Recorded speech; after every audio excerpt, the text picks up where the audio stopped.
JK early news channel में आपका खैर मकदम है। आइए नजर डालते हैं आज की ताज़ा खबर पर।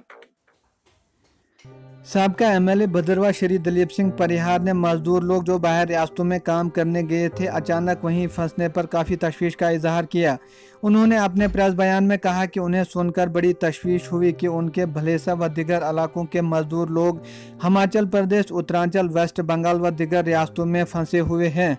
उन्होंने मजीद कहा कि मजदूर लोग जो बाहर रियासतों में फंसे हुए हैं वो परेशान न हो और न उनको कोई किसी परेशानी की ज़रूरत है, क्योंकि उनके रहन सहन और खाने पीने के लिए इंतजाम किया जा रहा है और उनको वो अपना मान के बाहिफाजत उनके घरों तक पहुंचाया जाएगा।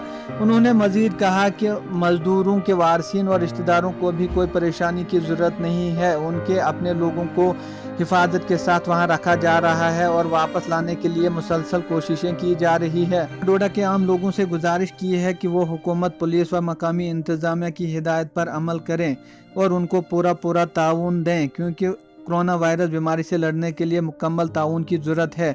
उन्होंने कहा कि पुलिस व सिविल इंतज़ामिया इस बीमारी को रोकथाम के लिए काफ़ी कोशिशें कर रही है और जो भी इस वक्त हुकूमत व इंतज़ामिया आम लोगों को हिदायत कर रही है इस पर ज़रूर अमल करें, क्योंकि जो भी इस वक्त किया जा रहा है वो आम लोगों की भलाई के लिए किया जा रहा है। उन्होंने तमाम लोगों से एक बार फिर मुअद्दबाना अपील की है कि डरने की कोई ज़रूरत नहीं है, सिर्फ पुलिस व इंतज़ामिया को पूरा ताउन दें।